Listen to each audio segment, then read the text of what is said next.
Hora Extra está no ar, com as seguintes notícias do Tribunal Regional do Trabalho de Goiás. O que pode levar à dispensa por justa causa, considerada a principal penalidade contra o empregado? Horas in itinere, saiba o significado deste termo jurídico e sua importância para o trabalhador no Fique Sabendo desta edição. E no quadro de entrevistas, a desembargadora Elza Silveira fala sobre dano moral e responsabilidade do empregador no acidente do trabalho. O que pode levar à dispensa por justa causa, considerada a principal penalidade contra o trabalhador? Demitidos nessas circunstâncias não recebem verbas rescisórias. De acordo com a Consolidação das Leis do Trabalho, CLT, o trabalhador pode ser demitido por justa causa quando pratica ato de improbidade, se roubar ou lesar a empresa, por exemplo. Quando apresenta incontinência de conduta ou mau procedimento, no caso de quebra de regras internas ou assédio moral ou sexual. A penalidade também pode ser aplicada se o empregado desrespeita a cláusula de exclusividade, se é condenado por um crime e tem que cumprir pena de prisão, se chegar atrasado ou faltar ao trabalho sem justificativa, se chegar bêbado, divulgar informações confidenciais, descumprir ordens ou abandonar o emprego. Ainda será demitido por justa causa o trabalhador que xingar a empresa ou os colegas, ser viciado em jogo de azar ou cometer ato contra a segurança nacional. A demissão por justa causa é considerada pela Justiça Trabalhista a penalidade mais grave ao trabalhador e só pode ser aplicada em situações excepcionais. O empregado demitido por justa causa perde o direito ao aviso prévio, a férias proporcionais, ao levantamento do FGTS, a multa de 40%, além do 13º salário. O empregado demitido por justa causa tem algum direito? Tem. A própria dispensa por justa causa pode ser questionada pelo empregado em juízo. E ele tem direito às férias vencidas mais 1/3, ao saldo salarial e, além disso, também a eventuais horas extras trabalhadas e não pagas, diferenças salariais. Ele não perde todos os direitos. Quais são os critérios que o empregador deve seguir na hora de demitir um trabalhador por justa causa? Bom, ele tem que observar alguns requisitos. Primeiramente, ele tem que verificar se aquela falta praticada tem uma previsão legal que autorize a dispensa por justa causa. Ele tem que verificar também se esse empregado agiu com dolo, que é a intenção de praticar a falta, ou com culpa. Outra coisa que tem que ser observada é a imediatidade. A falta praticada deve ser atual. Ele não pode deixar passar muito tempo entre o conhecimento do ato faltoso e a aplicação da pena, a não ser naqueles casos em que precise de um determinado tempo para uma apuração mais cautelosa dos fatos. Do contrário, se ele deixar transcorrer esse tempo, pode ocorrer de caracterizar um perdão tácito e ele fica impedido de dispensar esse empregado por justa causa em razão daquela falta.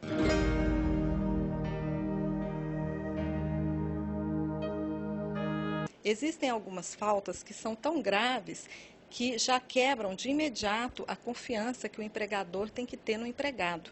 Então, essas faltas autorizam a dispensa imediata desse empregado por justa causa. Já outras faltas são mais leves. Então, nesses casos de faltas mais leves, o mais conveniente é que se faça uma gradação da pena. O que significa que, primeiramente, vão ser apenadas com as faltas com penas mais brandas, como, por exemplo, advertência e suspensão. Se houver uma reiteração dessa conduta faltosa, aí sim o empregador dispensa o empregado por justa causa.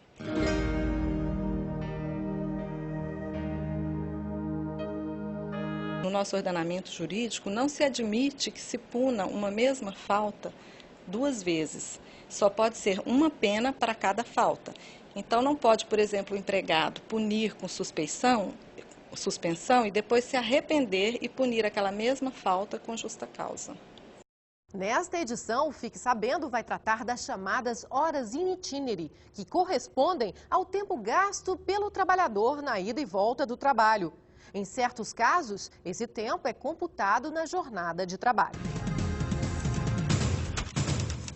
O trabalhador que diariamente precisa se deslocar para o trabalho e depois regressar à residência sofre com a deficiência do transporte coletivo.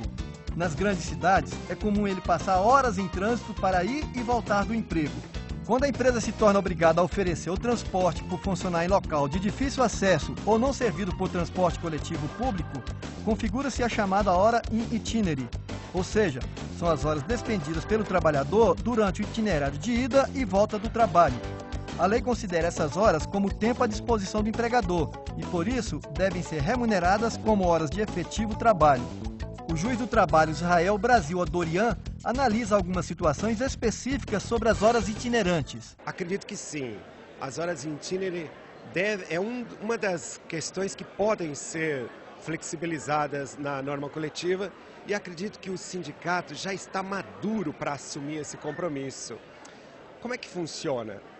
As horas em itinerário podem ser negociadas porque, aplicando o princípio do conglobamento, o sindicalista negocia reduzir as horas em itinerário ou excluí-la ou reduzir a quantidade de horas em relação à realidade do percurso em troca de algum outro benefício salarial, cesta básica ou etc. É a aplicação do princípio do conglobamento. Portanto, é viável a negociação. Nesse tópico deve prevalecer o negociado em relação ao legislado, porque o sindicato está maduro para essa finalidade. Ocorre, porém, situação em que a empresa está localizada em região de difícil acesso e não servida por transporte público regular, como essa usina que produz açúcar e álcool etanol na zona rural do interior do estado de Goiás. Nessa situação, a empresa é obrigada a colocar à disposição dos empregados meio de transporte que possibilite a chegada deles até o local de trabalho. Algumas empresas, preocupadas em oferecer mais conforto e rapidez nas viagens de seus empregados, fazem a opção pelo fornecimento de transporte particular, por meios próprios ou contratados, em substituição ao Vale Transporte. Uma chácara dentro da área urbana pode configurar local de trabalho de difícil acesso? A meu ver, o estado de Goiás não existe área de difícil acesso. Portanto, em nenhuma hipótese será configurado. Se o tempo gasto pelo trabalhador no percurso de ida e volta do emprego e as horas efetivas de trabalho na empresa somarem número superior a 8 horas, jornada normal de trabalho, as horas excedentes deverão ser pagas como horas extras, com adicional de no mínimo 50%. Neste caso, a lei considera que com o tempo do itinerário houve uma efetiva prorrogação da jornada normal de trabalho. O que há ainda de polêmico na concessão ou não das horas do trajeto do trabalho? Olha, o que a gente vê na prática é um certo abuso do trabalhador em pedir muito e um certo abuso também da empresa por, ao invés de conceder quantidade de ônibus suficientes, ele coloca um número muito pequeno e força o trabalhador a ficar muito tempo no ponto esperando, na ida, trafegando na cidade por muito tempo, gasta muito tempo além do percurso. E o período de volta, a mesma coisa, fica fila esperando o ônibus, vai e entrega. Então, é o abuso dos dois lados. Confira no próximo bloco a entrevista com a desembargadora Elza Silveira, que fala sobre dano moral e a responsabilidade do empregador no acidente do trabalho.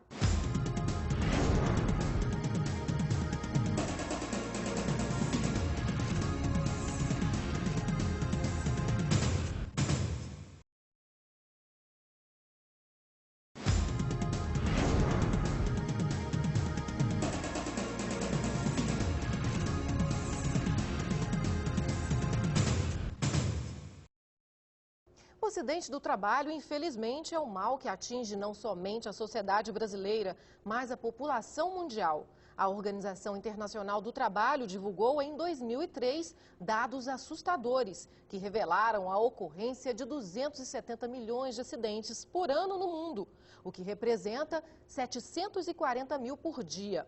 A Justiça do Trabalho tem recebido milhares de ações de trabalhadores que pedem danos morais pelos prejuízos sofridos.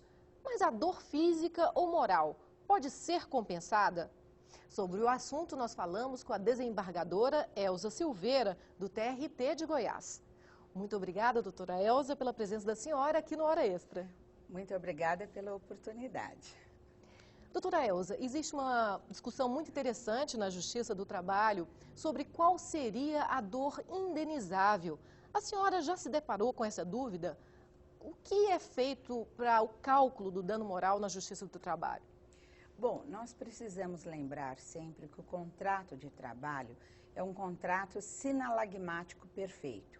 Então, ele gera obrigações para ambas as partes.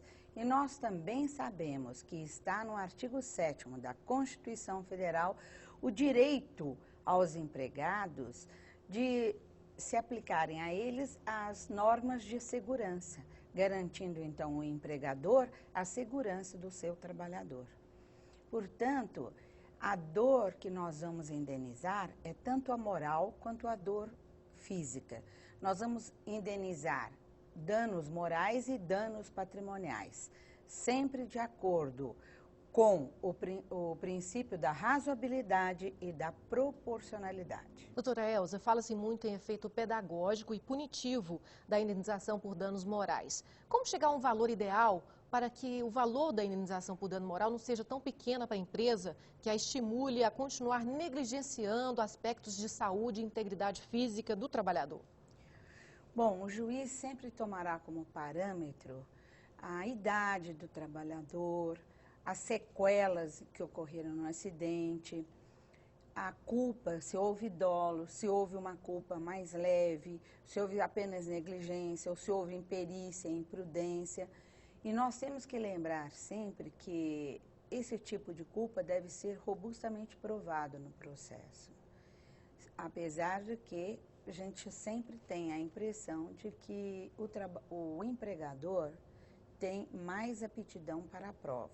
Mas o juiz tomará sempre o parâmetro tais fatos.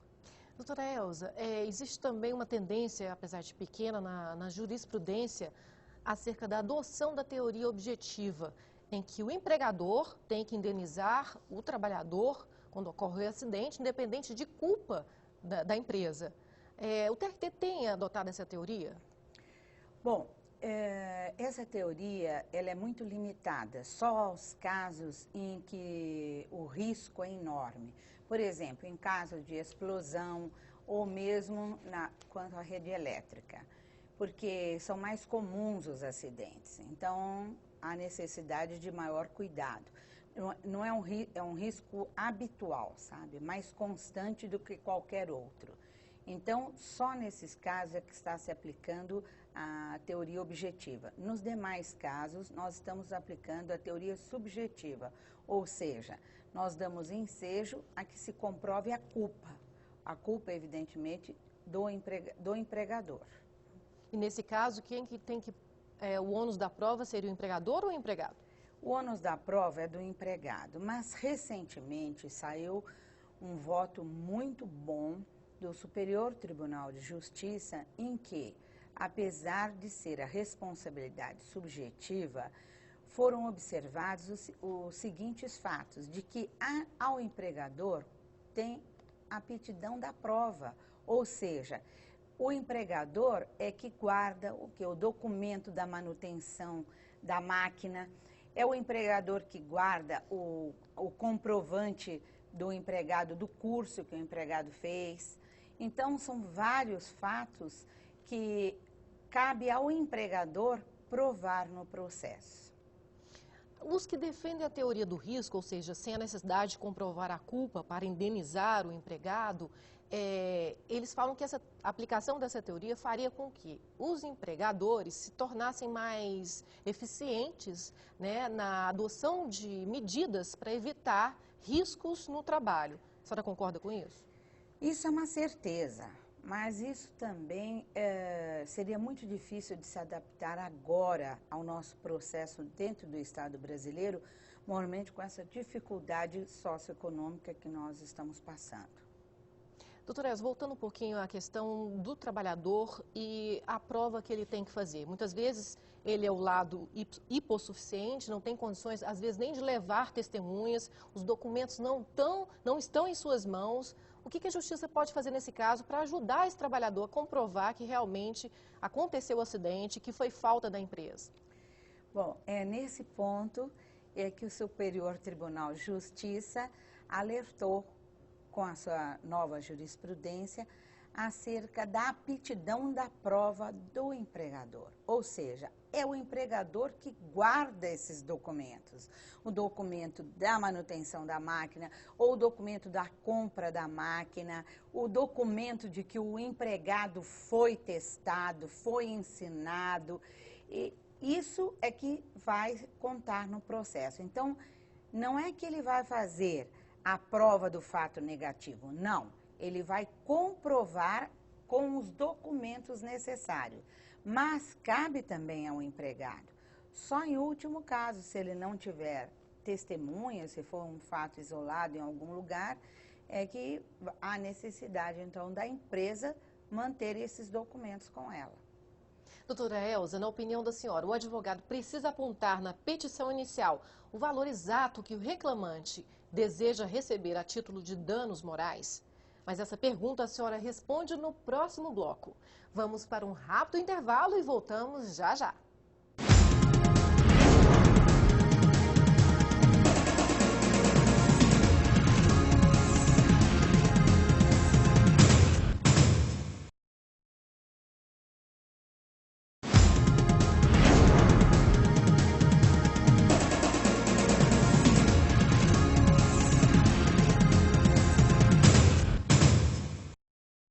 O Hora Extra está de volta, hoje falando sobre dano moral na Justiça do Trabalho, com a desembargadora federal do Trabalho, Elza Silveira.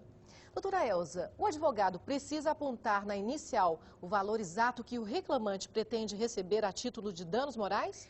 Eu entendo que sim. A necessidade dele colocar o valor da causa. Então, ele tem que, na realidade, dar uma olhada na jurisprudência atual para que não coloque um valor aquém e nem um valor muito maior do que os tribunais estão dando. O juiz, na hora de julgar, leva em consideração esse valor pedido na inicial? Olha, às vezes sim, porque se o advogado colocou um valor muito aquém da realidade, às vezes o juiz fica distrito ao pedido inicial e à defesa. Então, eu aconselho que ele sempre procure a jurisprudência. A Justiça do Trabalho ainda é considerada muito tímida na hora de aplicar o valor da indenização por danos morais. Talvez seja porque é recente a competência da Justiça, né, para julgar acidentes do trabalho, que só veio com a emenda, com a publicação da emenda constitucional 45. O que a senhora pensa a respeito disso? Não, eu realmente acho que nós estamos ainda muito tímidos, mas que a Justiça do Trabalho está se aprimorando cada vez mais. O problema maior é a nossa atualidade. Nós estamos passando por um problema socioeconômico grave, entendeu? E a Justiça do Trabalho está acompanhando isso. O juiz, ele não está fora da realidade, ele está adequando à realidade socioeconômica e à realidade jurídica, né? Porque a responsabilidade civil do empregador, ela é bem analisada com esses parâmetros, né? Qual que é a maior indenização que a senhora já concedeu? Olha, por incrível que pareça, a maior indenização que eu já concedi foi num acordo. E foi um acordo muito bom para ambas as partes, tanto para o empregado quanto para a empresa. Então, eu entendo que ali foi feita realmente a justiça, porque ambas as partes concordaram. E isso foi muito bom. Foi uma indenização de R$300 mil, fora o pagamento dos lucros cessantes, que era um salário mensal, né? Qual que era o caso de acidente? Foi um acidente muito triste e houve sequelas muito graves, né? Em geral, é da zona rural, né, esse tipo de acidente. Então, é um chamativo para os empregadores rurais na atualidade, para que tomem maiores cuidados, para que tenham técnicos de segurança, para que observem realmente tanto o trabalhador rural no campo, quanto o trabalhador rural na indústria, né, dos alimentos. É um caso de queimadura, em que o empregado queimou todo o corpo. Mas eu tenho certeza de que o mesmo está satisfeito com a indenização. Ele entendeu que ficou ressarcida essa dor moral dele. Doutora Elza, no segundo grau, né, a senhora assumiu recentemente o cargo de desembargadora federal do trabalho. É possível fazer acordos também no segundo grau em relação às ações por acidente do trabalho? Ah, realmente. Nós podemos fazer isso. E foi exatamente o que eu fiz. Chamei as partes quando eu vi que era um processo muito grande e ambas as partes realizaram um acordo. Quer dizer, foi a vontade de ambas as partes. Eu tenho a impressão de que todos saíram satisfeitos. Isso foi um alerta do vice-presidente do TST, o Dr. Dallazen, que me lembrou que eu também poderia fazer acordos no segundo grau, já que quando trabalhei no primeiro grau foi uma das varas em que mais houve conciliação, né? Doutora Elza, o STF pôs fim à polêmica sobre a competência da Justiça do Trabalho para julgar ações de viúvas e filhos de empregados mortos em acidentes do trabalho. O TRT já vinha julgando nesse sentido? Já, o TRT já vinha julgando nesse sentido porque sempre o TST entendeu assim. Foram alguns casos só que foram desviados para a Justiça Civil em razão de um posicionamento do Superior Tribunal de Justiça. Mas atualmente nós estamos julgando sim tais casos e eu entendo que realmente é a Justiça do Trabalho que tem maior condição de julgar esse acidente do trabalho. Doutora Elza, que conselhos, que orientações a senhora daria ao magistrado recém-impossado acerca dessas ações tão importantes que a Justiça do Trabalho vem julgando? Eu tenho a impressão de que para os juízes eu não preciso dar nenhum conselho, vez que o concurso é tão difícil que eles realmente devem ter estudado muito. Mas o conselho que eu daria, como uma pessoa que já tem 17 anos na magistratura, é que observem bastante a jurisprudência. Cada caso é um caso. E o juiz que está de frente às testemunhas e às partes é que sente melhor a situação do empregado e do empregador. Eu tenho a impressão de que para a justiça nós precisamos também usar esse princípio da razoabilidade e da proporcionalidade. Mas eu tenho a impressão que o melhor conselho que eu posso dar é aos empregadores. Aos empregadores, eu vou dar o seguinte exemplo. Aos empregadores rurais, que eles prestem atenção num fato. Quando o empregado adentrar o portão da empresa, ele está abrigado pelas normas seletistas.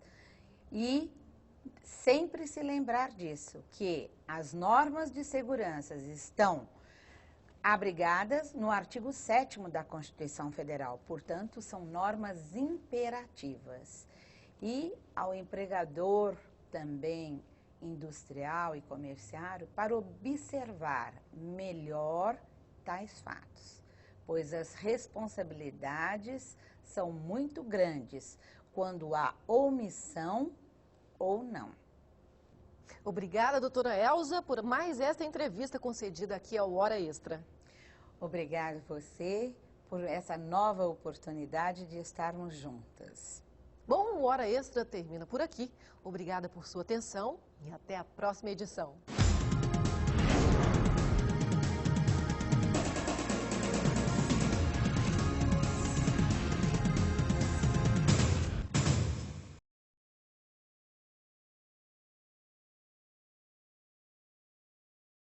Olá! No Hora Extra desta semana você confere as seguintes notícias. O que pode levar à dispensa por justa causa, considerada a principal penalidade contra o trabalhador?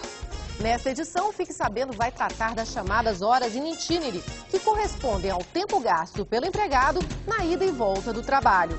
Ainda confira a entrevista com a desembargadora Elza Silveira, que fala sobre dano moral e responsabilidade do empregador no acidente do trabalho. Até lá!